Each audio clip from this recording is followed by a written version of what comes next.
വിവാഹത്തോടെ അഭിനയത്തിൽ നിന്നും വിട്ടുനിൽക്കുകയാണ് കാവ്യ മാധവൻ. സന്തുഷ്ട കുടുംബജീവിതം നയിക്കുന്ന താരത്തിന്റെ വിശേഷങ്ങൾ ആരാധകർ അറിയുന്നത് സോഷ്യൽ മീഡിയ പേജുകളിലൂടെയും ദിലീപിന്റെ അഭിമുഖങ്ങളിലൂടെയുമാണ്.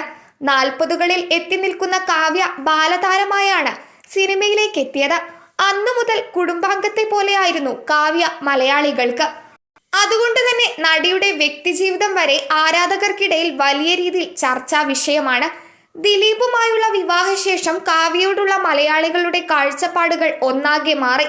കേസും വിവാദവും കൂടി വന്നപ്പോൾ അതുവരെ ലഭിച്ചിരുന്ന സ്നേഹവും പ്രശംസയും വെറുപ്പും തെറിവിളികളുമായി മാറി.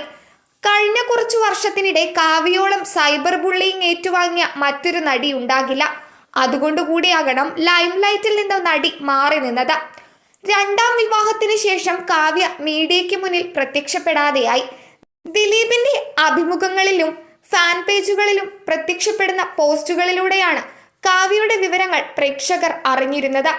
കേസുകളും വിവാദങ്ങളും കെട്ടടങ്ങിയപ്പോൾ കാവ്യ ആക്റ്റീവായി. അങ്ങനെയാണ് കഴിഞ്ഞ വർഷം മുതൽ സോഷ്യൽ മീഡിയ പേജും നടി ആരംഭിച്ചത്. നടി എന്ന ലേബലിൽ നിന്നും മാറി സംരംഭക എന്ന ലേബലിലാണ് കാവ്യ പ്രേക്ഷകർക്ക് മുൻപിൽ കൂടുതലായും പ്രത്യക്ഷപ്പെടുന്നത്. കാവ്യയുടെ ഒഫീഷ്യൽ ഇൻസ്റ്റഗ്രാം പേജ് കൂടുതലായും ഉപയോഗിക്കുന്നത് ലക്ഷ്യ എന്ന വസ്ത്ര ബ്രാൻഡിന്റെ പ്രമോഷന് വേണ്ടി കൂടിയാണ്. ദിലീപുമായുള്ള വിവാഹത്തിന് മുമ്പാണ് ലക്ഷ്യ കാവ്യ ആരംഭിച്ചത്. കേസും മറ്റും വന്ന സമയത്ത് ബിസിനസ് മന്ദഗതിയിലായി. പിന്നീട് മകൾ മഹാലക്ഷ്മിയും പിറന്നു. കുഞ്ഞ് സ്കൂളിൽ പോകാൻ ആരംഭിച്ചതോടെയാണ് ലക്ഷ്യയിലേക്കും വീണ്ടും കാവ്യ ശ്രദ്ധ കൊടുത്തത്. ബ്രാൻഡ് പ്രമോഷനായി കാവ്യ ഇപ്പോൾ സജീവമാണ്. മോഡലും കാവ്യ തന്നെ.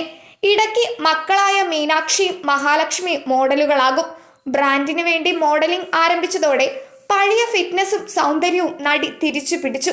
ഒരിടയ്ക്ക് കാവ്യയുടെ വീഡിയോയും ചിത്രങ്ങളും പുറത്തു വരുമ്പോൾ സൗന്ദര്യമെല്ലാം നഷ്ടപ്പെട്ട് പ്രായം തോന്നി തുടങ്ങി എന്നായിരുന്നു കമന്റുകൾ. എന്നാൽ ഇന്ന് കഥയാകെ മാറി. പഴയ കാവ്യഭംഗി നടിയുടെ പുതിയ ഫോട്ടോഷൂട്ടുകളിൽ കാണാം.